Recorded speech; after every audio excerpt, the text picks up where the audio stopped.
Bapak Ibu? Ya, terima kasih bagus. Saya dikasih kesempatan untuk sharing lagi. Nah, tema hari ini saya berikan judul berarti. Ayo saya berikan judul berarti tema. Nah, tema ini saya ambil karena saya ngerasa diri saya sendiri beberapa minggu lalu dan saya merasa bahwa saya perlu menyampaikan ini sebagai sharing pribadi saya.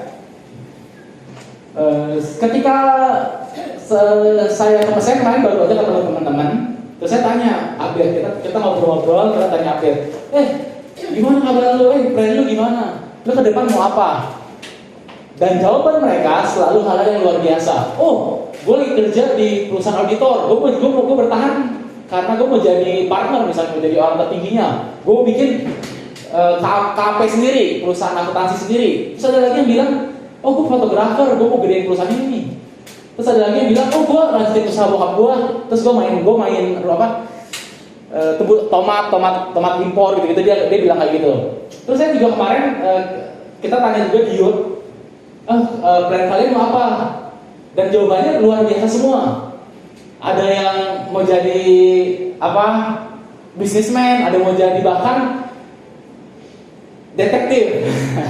Itu hal luar biasa kata Ibu. Nah, saya belum pernah ketemu, atau mungkin Bapak Ibu juga, orang yang ketika kita ketemu, bro, apa kabar lu? Lu gede, lu nanti mau jadi apa? Terus saya bilang, gue mau jadi orang yang gagal. Ada Bapak Ibu pernah ketemu? Gak pernah ya, mungkin ada yang cuma fair. Gue kerja capek nih, gue kayaknya gak bisa naik-naik deh. Tapi dalam hatinya saya percaya dia mau naik, bener ya Bapak Ibu. Tapi dia merasa kemampuan dia, keadaan dia gak bisa. Tapi saya percaya dia dalam hati dia, oh gue mau suatu hari menjadi A, menjadi orang hebat. Nah, kesamaan kita semua sebagai manusia, Bapak Ibu, kita mau jadi orang yang berarti. Setuju ya? Ini bukan anak muda doang, orang tua juga. Oh, saya mau berarti, saya mau kasih legacy ke anak saya suatu hari nanti. Maka saya kerja keras. Ada lagi mungkin dalam banyak hal, Bapak Ibu. Nah, tapi yang membedakan kita sebagai manusia adalah identitas kita, gambar diri kita. Gimana kita melihat diri kita sendiri. Mungkin waktu itu saya lihat ada orang yang pede. Iya, gue lagi coba bikin tanaman nih, impor. Ini pede banget jelasinnya. Lu bisa masukin gak ke perusahaan kantor, bla bla bla. Ini pede banget. Saat ada yang belum masih kuliah, dia nggak pede. Nah, yang membedakan kita adalah kepedean kita, identitas kita. Jadi sekali lagi yang menyamakan kita semua dan kita ingin menjadi orang yang berarti. Kita ingin menjadi orang yang berguna, menjadi orang yang sukses. Tapi yang membedakan kita adalah identitas kita, kepercayaan diri kita, itu yang membedakan kita, Bapak Ibu. Nah, ya saya aja dia apa?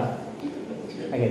Nah, saya mulai dengan satu ayat di Ulangan 34 ayat 5. Dengan kematian kita mulai. Lalu matilah Musa, hamba Tuhan itu di sana di tanah Moab sesuai dengan firman Tuhan.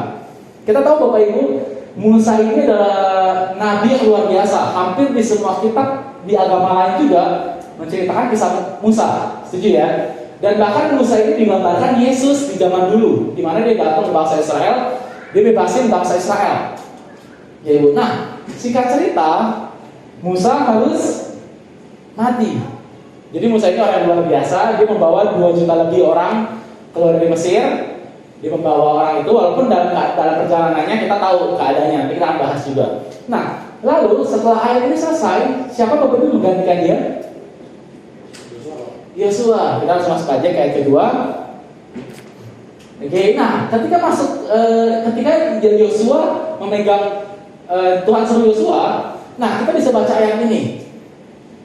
Saya bacain. Yosua 1 ayat 1 ayat 6 sampai 9. Kuatkan dan teguhkanlah hatimu, sebab engkaulah yang akan memimpin bangsa ini memiliki negeri yang kujanjikan dengan bersumpah kepada nenek moyang mereka untuk diberikan kepada mereka. Hanya kuatkan dan teguhkanlah hatimu. Jadi ulang 2 kali. Dengan sungguh-sungguh bertindaklah hati-hati sesuai dengan seluruh hukum yang telah diperintahkan kepadamu oleh hambaku Musa. Janganlah menyimpang ke kanan dan ke kiri, supaya engkau beruntung kemanapun kau pergi. Janganlah kau lupa memperkatakan kitab Taurat ini, tetapi renungkanlah itu siang dan malam, supaya engkau bertindak hati-hati sesuai dengan segala yang tertulis di dalamnya. Sebab dengan demikian perjalananmu akan berhasil dan kau akan beruntung. Bukanlah pelaku perintah kepadamu, kuatkanlah dan teguhkanlah hatimu. Janganlah kecut. Ini 3 kali Tuhan bilang, dan tawar hati. Sebab Tuhan Allah menyertai engkau kemanapun engkau pergi. Nah, kalau kita bayangin, Tuhan gak pernah tulis di Alkitab itu sembarangan. Dia gak pernah ngulang hal sembarangan. Gue ulang ini 3 kali, gak pernah, atau 4 kali, 10 kali. Tapi Tuhan ulang ini, yang saya percaya dalam keadaan Yosua gak pede. Dia takut, dia masih muda. Dia bilang gini, Musa kan luar biasa. Dia membawa 2,7 untuk keluar dari Mesir. Tapi Yosua tugasnya adalah untuk menuju tanah yang dijadikan itu untuk berperang Bapak Ibu. Karena itu dia takut, dia gentar. Dan ketika dia itu akhirnya muncul, Tuhan sampai mengingatkan Yosua 3 kali Bapak Ibu. Nah, dari sini saya bisa rumuskan. Ini yang saya rumuskan, di mana kita akan merasa berarti, kita akan merasa kita pede, kita akan merasa kita luar biasa ketika kita ada di tiga hal ini. Yang pertama adalah keadaan kita, yang kedua adalah performance atau kerjaan kita, dan yang ketiga adalah opini.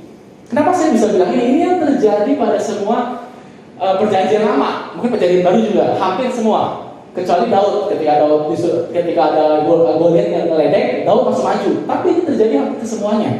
Kita ambil di kisah Yosua, dia masih muda keadaannya. Terus performanya dia nggak pernah nanganin 2 juta orang. Dia bingung gimana cara ngomongnya, gimana cara kontrol, dia bingung. Terus opininya, kita tahu Yosua dipilih bukan dari sensus, bukan dari pemilu. Ya Bapak Ibu ya, dia dipilih masih muda, dia dipilih oleh Tuhan. Kita nggak tahu dia mikir, gue bisa gak ya, gue ini gak ya. Nah ini yang saya rumuskan, di mana keberanian kita, kepedean kita, atau biar kita bisa identitas kita dipengaruhi oleh 3 hal ini. Ini juga terjadi pada kisah-kisah lain seperti Gideon. Keadaannya ketika Tuhan bilang, pahlawanku, Gideon bilang, Tuhan kan masih muda, aku dari bangsa terkecil.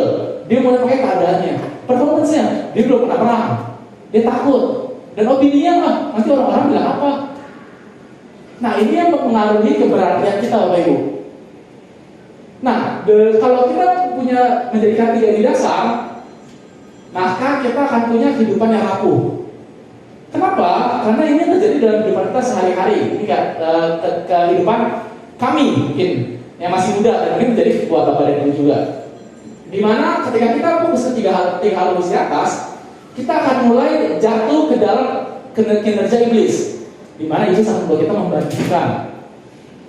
Jika saya akan bercontoh, iblis akan membuat kita kompensasi. Dan yang terakhir, kita akan takut. Nah ini yang terjadi kepada kita, simple aja. Ketika ada punya Instagram, Bapak Ibu, ada punya Instagram, hampir semua punya ya. Nah ini yang terjadi pada kita. Misalnya nih, Parsela upload foto, oke, dia lagi jalan-jalan ke luar negeri. Parsela upload foto di luar negeri di SS gitu. Terus dia upload, temennya juga upload fotonya sama di SS juga, tapi berbeda like-nya berbeda. Parsela upload yang like baru 2, 3, nambahnya lama, akhirnya 100. Tapi temennya sekali upload langsung 500. Oke. Nah kalau Parsela fokus ketika keberartinya, keadaannya, dia kan bilang gini, gue malu loh foto kayak gini, gue hilangin lah like-nya, atau gue hapusin nih fotonya. Dia akan membandingkan. Terus dia akan kompensasi. Oh iyalah, dia anak orang kaya. Oh iyalah, dia kan artis, dia pede. Gue bukan artis. Terus akhirnya Parsela apa? Akhirnya dia takut, akhirnya dia tutup Instagramnya, dia nggak berani upload lagi. Nah ini terjadi dalam kehidupan sehari-hari, dan ini juga terjadi dalam kehidupan saya pasti. Saya kasih contoh aja. Jadi saya kan ada bikin sama keluarga, sama Dena Marinaldi, kita ada bikin skincare. Nah pada akhir tahun lalu sama sekali kita nggak ada sales. Apa yang terjadi? Karena saya baru ini, karena saya fokus ke keadaan saya.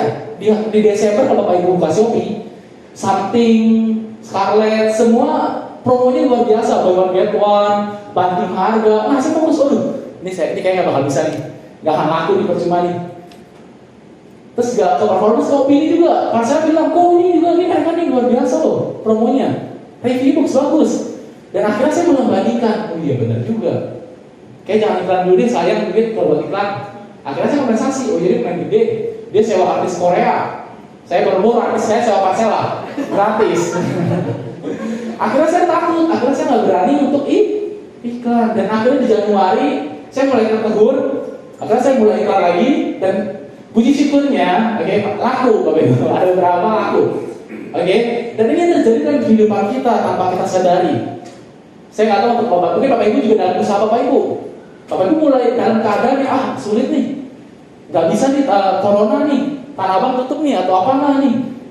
Terus Bapak Ibu performance, gue udah umur segini, kapasitasnya nggak bisa nih.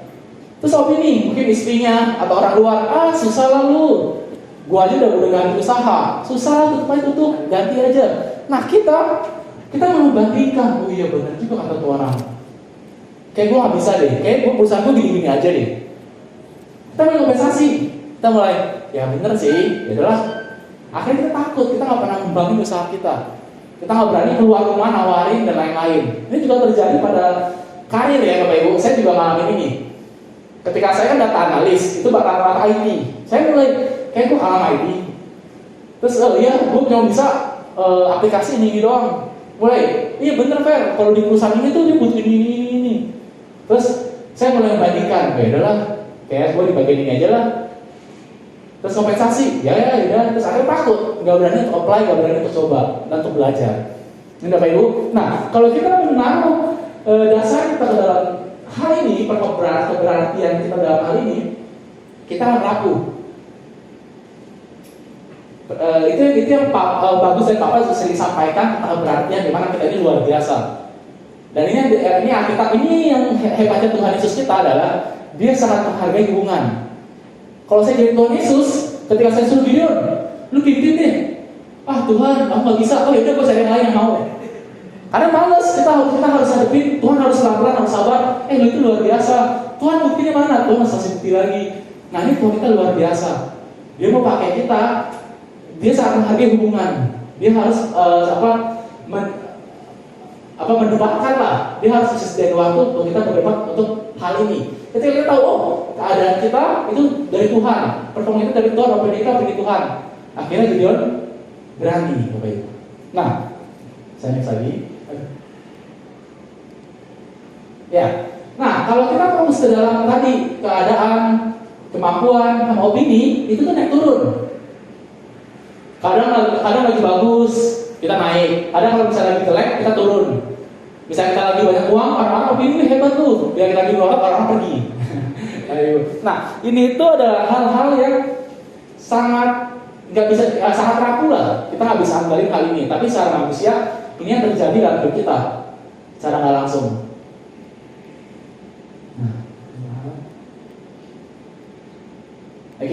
Nah tapi kita udah sering belajar, saya rekam balik, saya ulang aja. Jadi kita sudah sering belajar yang bagus dan dari Bapak juga dan dari yang lain, bahwa kita ini luar biasa. Tuhan ini pegang kendali. Dan ketika Yosua di ayat 1-9 Tuhan sampai bilang ini, bukankah telah kuperintahkan kepadamu, kuatkanlah dan teguhkanlah hatimu, janganlah kecut dan tawar hati, sebab Tuhan Allahmu menyertai engkau kemanapun kau pergi. Nah, Bapak Ibu, kalau misalnya nih Tuhan tiba-tiba datang ke kita secara pribadi, Ferdion, kau bikin bisnis A, aku akan tuntun. Tuhan cukup ngomong sekali dan saya akan lakuin, karena saya percaya itu Tuhan. Tapi ketika Yosua yang hadapin, Tuhan sampai ulang 3 kali, Bapak Ibu. Dan ini saya mau bawa satu ayat. Apa sih yang Tuhan mau sebenarnya? Kenapa Tuhan mau menghargai hubungan? Kenapa Tuhan mau ketika kita nggak pede, ketika kita merasa nggak berarti, Tuhan mau bilang lu berarti lo, lu bisa lo, gue ada sesuatu yang gue taruh di hidup lu. Nah, di Yohanes 12 ayat 5, akulah pokok anggur dan kamulah ranting-rantingnya. Barang siapa tinggal di dalam aku dan aku di dalam dia berbuah banyak. Sebab di luar aku kamu tidak dapat berbuat apa-apa. Tuhan sangat berani ngomong ini. Sebab di luar aku kamu tidak akan dapat berbuat apa-apa. Jadi secara nggak langsung Tuhan bilang ini, kalau lu bikin bisnis bukan nggak ada Tuhan, pasti gagal. Kalau lu misalnya bangun hubungan tapi nggak bawa Tuhan, pasti gagal. Tuhan secara gamblang Tuhan bilang ini. Tapi maksudnya Tuhan apa sih? Nah, dalam keadaan kita, performance kita, opini kita, Tuhan itu mau kita libatkan Tuhan dalam keadaan kita, Bapak Ibu. Amin. Jadi Tuhan secara gamblang bilang di Alkitab seakan-akan, oh, kok jahatnya Tuhan, masa kalau gue lupa doa atau gimana, nanti Tuhan gagalin.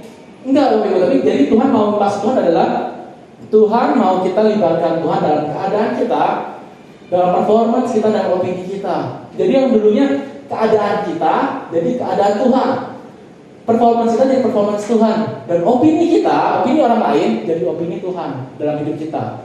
Sehingga kita nggak akan banding-bandingin, kita nggak akan kompensasi, kita nggak akan takut, tapi kita berani melangkah. Inilah mental yang kita miliki, di mana kita merasa berarti, walaupun mungkin keadaan kita nggak sesuai, tapi kita bilang Tuhan, biar keadaan Tuhan yang jadi ya. Walaupun mungkin secara rela bisnis tutup harus tutup tuh berapa bulan. Terus performance kita mungkin harus PHK karyawan, harus suruh pulang dulu. Opini juga kayak nggak akan bisa. Tapi ya kalau kita lihat dari Tuhan akan bilang apa? Kan di firman ada tuh, dimana kamu akan kemanapun kamu ada, ya aku akan memberkati kamu. Terus Tuhan bilang apa? Kalau kamu bersama aku, semua kamu bisa lakuin. Gak ada yang bisa kamu gak lakuin kalau kamu bersama aku. You can do all things yang itu. Kalau Tuhan bersama kita. Terus opini apa? Kita ini luar biasa, kita ini masterpiece Tuhan. Bapak Ibu. Jadi kita nggak akan compare, kompensasi dan takut. Sehingga jadinya apa? Kita berani melangkah, berani coba. Karena semua buku motivasi yang saya pernah baca itu intinya adalah berani. Semua buku bisnis yang pernah saya baca intinya berani. Saya udah baca banyak. Kalau ada Bapak Ibu sempat rumah saya ada buku tuh. Tapi intinya kalau kita nggak berani nggak akan terjadi, kita nggak akan berani coba. Intinya itu berani, Ibu. Jadi kalau kita mulai bandingin, compare dan takut, kita nggak akan berani untuk melangkah. Nah, terakhir kita mau lihat bagaimana Tuhan melihat kita, bagaimana Tuhan mau kita melibatkan Dia. Oke. Ini di 1 Petrus 1 18-19, sebab kamu tahu bahwa kamu telah ditebus dari cara hidupmu yang sia-sia, yang kamu wariskan dari nenek moyangmu, itu bukan dengan barang yang fana, bukan pula dengan perak atau emas, melainkan dengan darah. Jadi Bapak Ibu mahal gak? Berarti ya, karena kita dengan darah yang mahal, yaitu darah Kristus, yang sama seperti darah domba, yang tak bernoda dan tak bercela.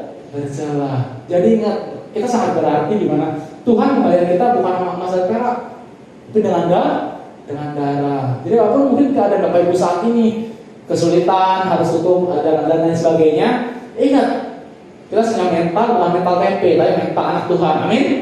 Ibu, dimana kita berani untuk coba hal baru, tapi kita tetap analisa dulu ya, Bapak Ibu, jangan sembarangan berani coba. Dan yang terakhir, dari 12 ayat 2, marilah kita melakukan dengan mata tertuju kepada Yesus. Jadi kita melakukan dengan mata tertuju kepada Yesus, bukan sama sekitar kita, bukan sama keadaan kita, bukan sama opini orang, tapi dengan mata tertuju kepada Yesus yang memimpin kita dalam iman dan membawa iman kita itu kepada kesempurnaan, yang dapat mengabaikan kehinaan, takut memikul salib dan sukacita yang diberikan bagi Dia yang sekarang duduk di sebelah kanan tata Allah. Nah, ketika saya renungkan, saya mulai belajar bahwa ini pun terjadi sama murid-murid Yesus. Ketika sebelum Yesus mati, naik ke surga, kita tahu murid Yesus anggap Yesus itu raja di dunia. Oh, suatu hari mereka kan rebutan jabatan kalau kita baca Alkitab. Nanti gue jadi menteri pertanian, gue jadi menteri kehutanan ya, menteri kelautan.